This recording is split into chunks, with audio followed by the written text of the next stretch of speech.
अभी अभी आया एक लोकसभा का चौंकाने वाला सर्वे। जनता ने कर दिया बड़ा खुलासा। जनता की बदल गई सियासी समीकरण। क्या अब की बार केंद्र में बन सकती है बीजेपी की सरकार या अब की बार बनेगी महागठबंधन यानी इंडिया की सरकार। नमस्कार और आप देख रहे हैं पॉलिटिकल हिंदी न्यूज। आप सभी का लोकसभा ओपिनियन पोल 2024 में हार्दिक स्वागत है। जैसा कि आप सब जानते हैं कि अप्रैल मई तक लोकसभा के चुनाव होने वाले हैं और हम इस वीडियो में लोकसभा चुनाव ओपिनियन पोल 2024 के बारे में बात करने वाले हैं। इस ओपिनियन पोल में जनता ने बता दिया कि अब की बार देश का प्रधानमंत्री कौन बन सकता है। क्या अब की बार नरेंद्र मोदी तीसरी बार प्रधानमंत्री बनेंगे या अब की बार महागठबंधन यानी इंडिया की सरकार बनेगी। अब देखना होगा कि जनता जाति, धर्म, नस्ल व राम मंदिर को आधार मानकर वोट करेगी या फिर जनता महंगाई, बेरोजगारी वे सांप्रदायिक विभाजन को मानकर वोट करेगी। खैर ये तो जनता की सोच पर निर्भर करता है, लेकिन फिर भी मैं देश की जनता से पूछना चाहता हूं कि अब की बार देश का प्रधानमंत्री किसे देखना चाहते हैं। अब की बार केंद्र में तीसरी बार नरेंद्र मोदी को प्रधानमंत्री देखना चाहते हैं या फिर अब की बार राहुल गांधी को प्रधानमंत्री देखना चाहते हैं या फिर किसी अन्य नेता को अपना प्रधानमंत्री देखना चाहते हैं। कमेंट करके जरूर बताएं, क्योंकि जनता की राय लोकतंत्र को मजबूत बनाने के लिए महत्वपूर्ण होती है, इसीलिए अपनी राय अवश्य दें। चलिए शुरू करते हैं और देखते हैं सबसे पहला राज्य। लेकिन उससे पहले मैं आपको जानकारी के लिए बता दूं, इसमें लोकसभा की कुल 543 सीटें हैं और किसी भी पार्टी को पूर्ण बहुमत की सरकार बनाने के लिए 272 या उससे अधिक सीटें जीतने की आवश्यकता होती है। चलिए दोस्तों वीडियो को शुरू करते हैं। अभी अभी आए ओपिनियन पोल को विस्तार से समझते हैं। हम देखेंगे कि किस राज्य में किस पार्टी को कितनी सीटें मिलने का अनुमान है। वीडियो को अंत तक जरूर देखें और आपको पता चल जाएगा कि देश का प्रधानमंत्री कौन बनने वाला है। चलिए शुरू करते हैं और देखते हैं सबसे पहला राज्य। देखिए सबसे पहला राज्य आता है उत्तर प्रदेश। उत्तर प्रदेश में लोकसभा की कुल 80 सीटें हैं, जिसमें से बीजेपी के खाते में 45, वहीं महागठबंधन के खाते में 35 लोकसभा सीट जाती दिख रही हैं। और आमतौर पर ऐसा माना जाता है जो पार्टी उत्तर प्रदेश में सर्वाधिक सीटें जीतेगी वही पार्टी केंद्र में भी अपनी सरकार बनाएगी। लेकिन अब की बार आंकड़े कुछ उल्टे होते नजर आ रहे हैं। पूरे ओपिनियन पोल को देखिए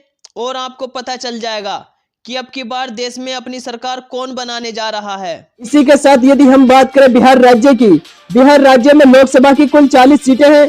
यहाँ पर भाजपा के खाते में 14, जबकि कांग्रेस यानी महागठबंधन के खाते में 26 लोकसभा सीट जाती दिख रही हैं। चलिए इसी के साथ हम बात करते हैं हरियाणा राज्य की। हरियाणा राज्य में लोकसभा की कुल 10 सीटें हैं, जिसमें भाजपा के खाते में 4, जबकि महागठबंधन के खाते में 6 लोकसभा सीट जाती दिख रही हैं। इसी के साथ यदि हम बात करें पंजाब राज्य की, पंजाब राज्य में लोकसभा की कुल 13 सीटें हैं, जिसमें भाजपा का खाता खुलने की कोई संभावना नहीं है। महागठबंधन के खाते में 5, अन्य दलों के खाते में 8 लोकसभा सीट जाती दिख रही हैं। चलिए इसी के साथ हम बात करते हैं गोवा राज्य की। गोवा राज्य में भाजपा में कांग्रेस के बीच बड़ी टक्कर देखने को मिल सकती है। यहाँ पर भाजपा के खाते में 1, जबकि कांग्रेस यानी महागठबंधन के खाते में भी 1 लोकसभा सीट जाती दिख रही है। चलिए इसी के साथ हम बात करते हैं असम राज्य की। असम राज्य में लोकसभा की कुल 14 सीटें हैं। यहाँ पर भाजपा के खाते में 9, जबकि महागठबंधन के खाते में 5 लोकसभा सीट जाती दिख रही हैं। यानी कि ये कहें असम राज्य में महागठबंधन को काफी नुकसान का सामना करना पड़ सकता है। चलिए इसी के साथ हम बात करते हैं छत्तीसगढ़ की। छत्तीसगढ़ राज्य में लोकसभा की कुल 11 सीटें हैं। यहाँ पर भाजपा के खाते में 5, जबकि कांग्रेस के खाते में 6 लोकसभा सीट जाती दिख रही हैं। चलिए इसी के साथ यदि हम बात करते हैं तमिलनाडु की। तमिलनाडु में लोकसभा की कुल 39 सीटें हैं। यहाँ पर भाजपा के खाते में 13, जबकि कांग्रेस यानी महागठबंधन के खाते में 26 लोकसभा सीट जाती दिख रही हैं। तमिलनाडु में भी महागठबंधन काफी फायदा होता दिख रहा है, जबकि भाजपा को यहाँ नुकसान का सामना करना पड़ सकता है। चलिए इसी के साथ हम बात करते हैं केरल राज्य की। केरल राज्य में लोकसभा की कुल 20 सीटें हैं। यहाँ पर भाजपा के खाता खुलने की कोई संभावना नहीं है। यहाँ पर भाजपा की लुटिया डूबती नजर आ रही है, जबकि महागठबंधन की यहाँ पर 20 सीटों में से 12 लोकसभा सीट जाती दिख रही हैं। जबकि अन्य की बात करें तो अन्य दलों के खाते में 8 लोकसभा सीट जाती दिख रही हैं। चलिए इसी के साथ हम बात करते हैं तेलंगाना राज्य की। तेलंगाना राज्य में लोकसभा की कुल 17 सीटें हैं। यहाँ पर भाजपा के खाते में 4, जबकि महागठबंधन के खाते में 13 लोकसभा सीट जाती दिख रही हैं। यानी तेलंगाना राज्य में भी भाजपा को भारी नुकसान का सामना करना पड़ सकता है। महागठबंधन को यहाँ फायदा होता नजर आ रहा है। चलिए इसी के साथ हम बात करते हैं मणिपुर राज्य की। मणिपुर राज्य में लोकसभा की कुल 2 सीटें हैं। यहाँ पर भाजपा के खाता खुलने की कोई संभावना नहीं है। जबकि कांग्रेस यानी महागठबंधन के खाते में 2 की 2 लोकसभा सीट जाती दिख रही है। चलिए इसी के साथ हम बात करते हैं मध्य प्रदेश की। मध्य प्रदेश राज्य में लोकसभा की कुल 29 सीटें हैं। यहाँ पर भाजपा के खाते में 7, जबकि कांग्रेस यानी महागठबंधन के खाते में 22 लोकसभा सीट जाती दिख रही है। यानी भाजपा को मध्य प्रदेश राज्य में काफी नुकसान का सामना करना पड़ सकता है, जबकि महागठबंधन को काफी फायदा होता नजर आ रहा है। चलिए इसी के साथ हम बात करें त्रिपुरा की। त्रिपुरा में लोकसभा की कुल 2 सीटें हैं। यहाँ पर भी भाजपा व कांग्रेस के बीच बराबर की टक्कर देखने को मिल सकती है। यानी भाजपा के खाते में 1, यानी महागठबंधन के खाते में भी 1 लोकसभा सीट जाती दिख रही है।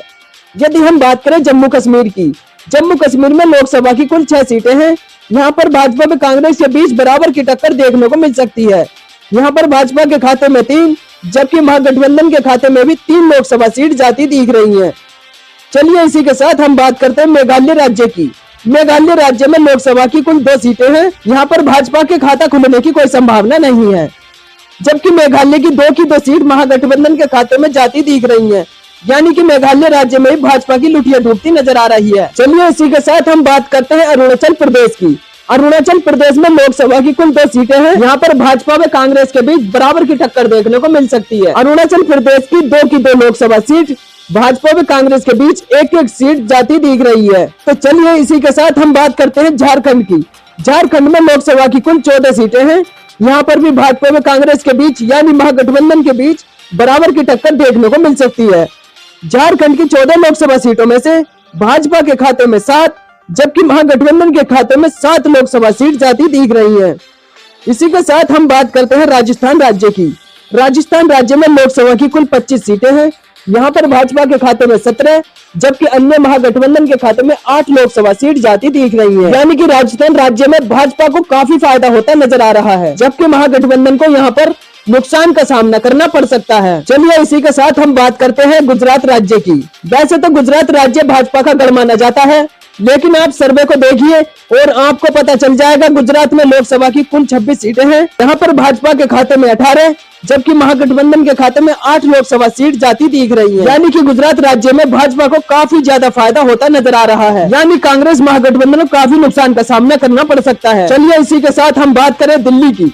दिल्ली राज्य में 7 लोकसभा सीटें हैं। यहाँ पर भाजपा के खाते में 3, जबकि कांग्रेस महागठबंधन के खाते में 4 लोकसभा सीट जाती दिख रही है। चलिए इसी के साथ हम बात करते हैं हिमाचल प्रदेश की।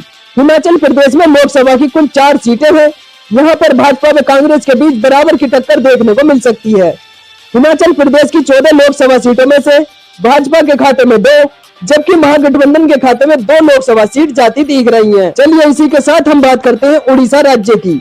उड़ीसा राज्य में लोकसभा की कुल 21 सीटें हैं। यहाँ पर भाजपा के खाते में 2, जबकि कांग्रेस यानी महागठबंधन के खाते में 3 लोकसभा सीट जाती दिख रही हैं। यदि वही बात करें हम अन्य दलों की, अन्य दलों के खाते में 16 लोकसभा सीट जाती दिख रही हैं। चलिए इसी के साथ हम बात करते हैं पश्चिम बंगाल की।